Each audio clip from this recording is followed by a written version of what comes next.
What's going on, everybody? And today I'm bringing you my full review of Sly Cooper Thieves in Time. Now this is a PlayStation 3 and PS Vita game, but for today I'm bringing the PlayStation 3 review of this game.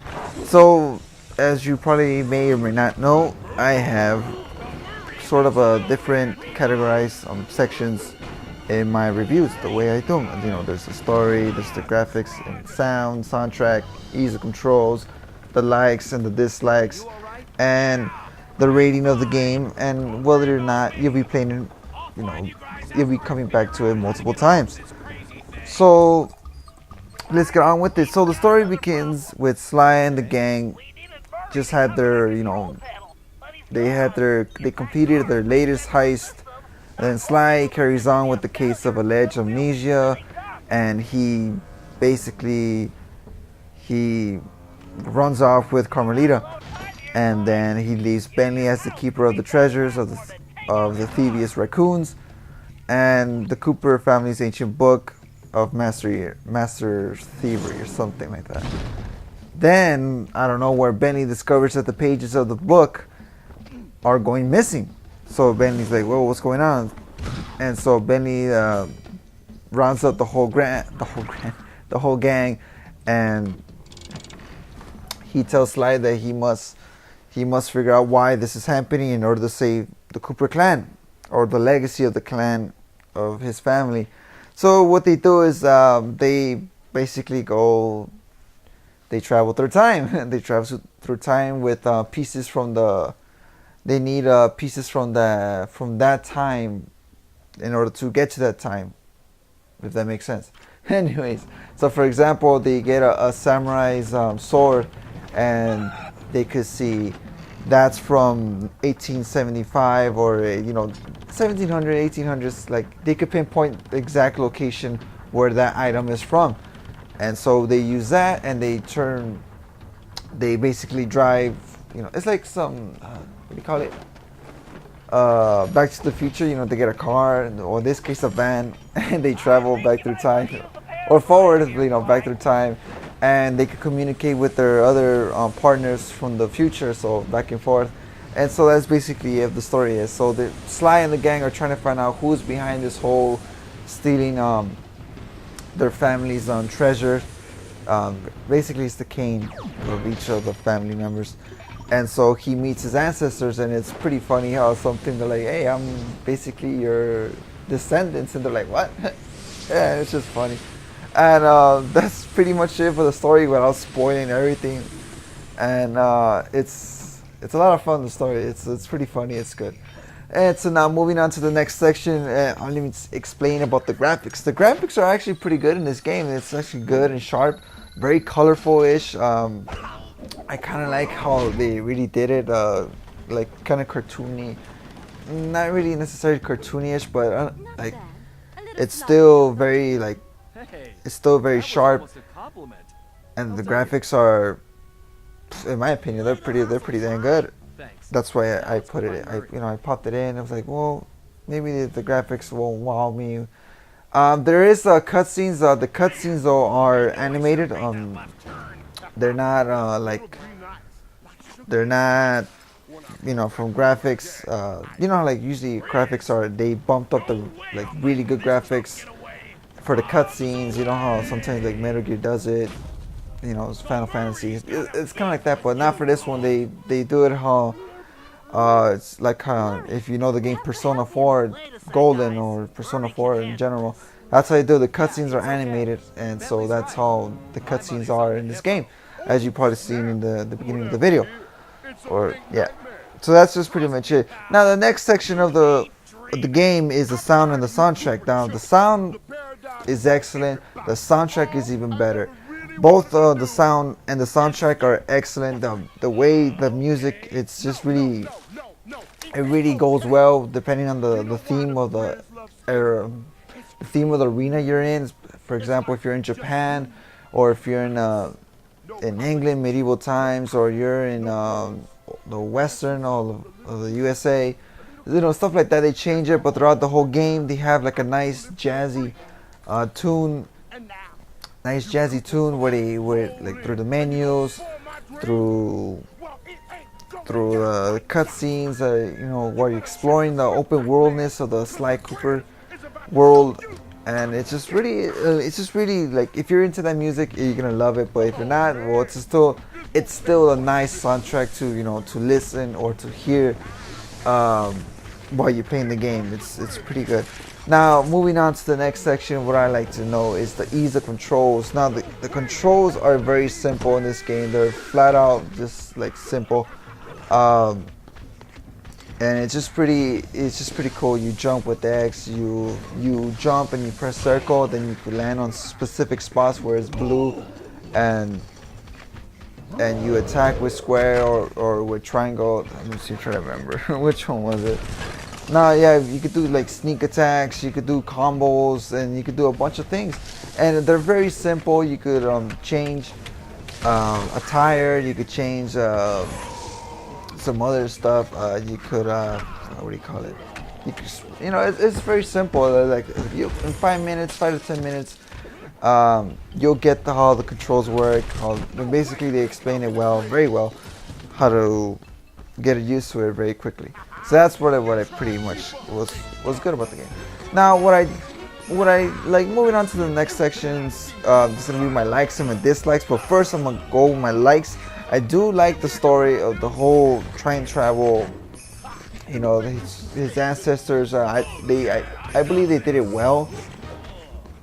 The writers did it well with the stories. Like, it makes sense that some guy was doing this, and that he's affecting his family, as opposed to like another heist they're gonna do. But this time they're doing multiple heists, multiple hacks, and there are a lot of things that's progressing through the story.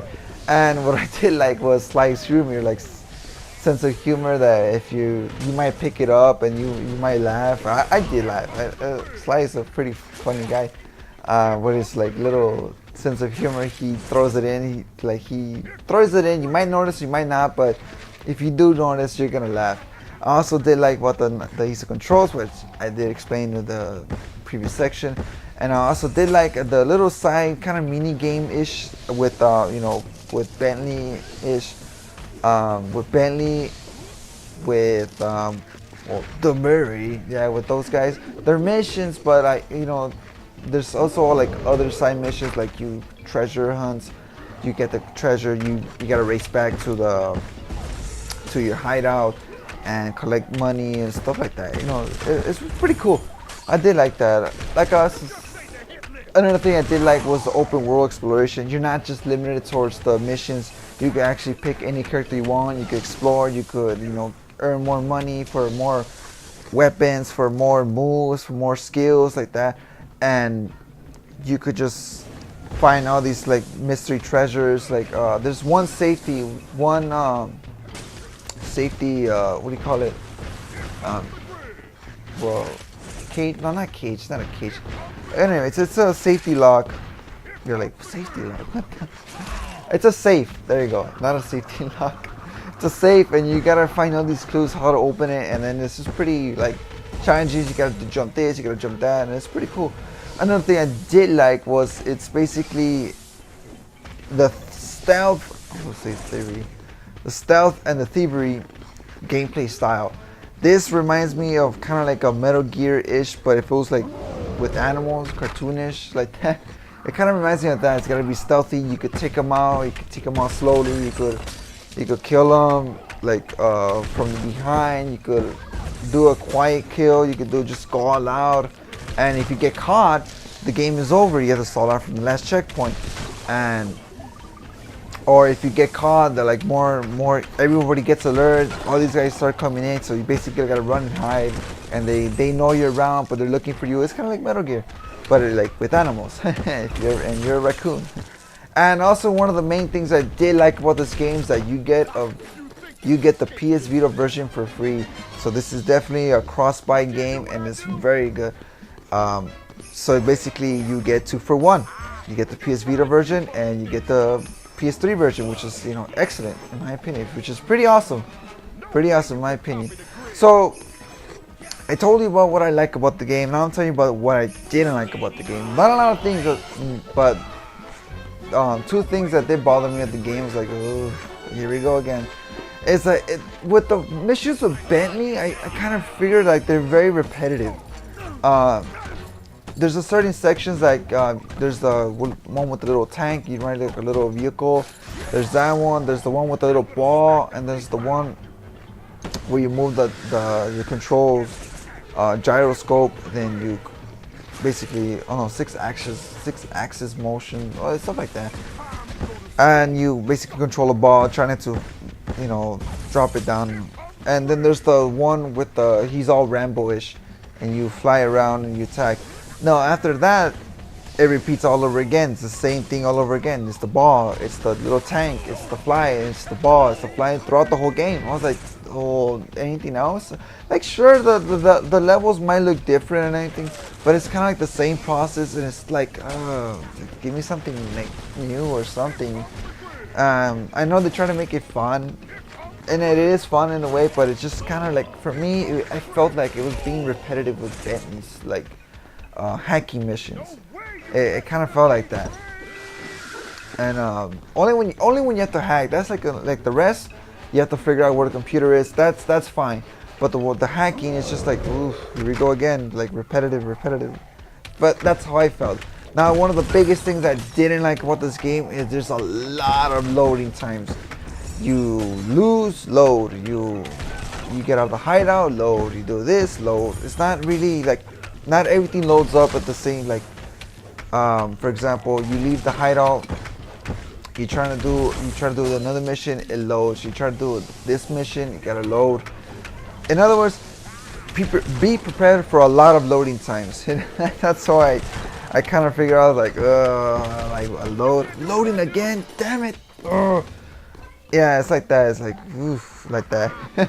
So now, what I give about this game, in terms of repetitiveness, not repetitiveness, in terms of replay value, I kind of give it a moderately high, no, not above moderately high, because it's an open world. You go back, you explore, if you enter the trophy types, you go back and you finish you gotta find the bottles, you gotta find there's certain missions only the ancestors can do. You go back and you complete them. That's why I kind of give it like moderately high. But overall, I give this game my rating a 2 thumbs up and an 8 out of 10. It's a great game, and I'm sure if you have a PS Vita, it'll be even more worth it. Also, what I forgot to mention, what's cool about this game is you play in the Vita, you save it, and you can upload it to the servers, and then you can basically leave off. You could continue off on the PS Vita and vice versa. That is a pretty cool thing, and I hope more games take advantage of that feature in the future. Well, anyways, guys, that's it for my review of Sly Cooper Thieves Time, and I hope you enjoyed it, and I'll see you guys on the next review. See you then. Anybody bring anything to eat? French fries? Pizza? Anything? An apple even?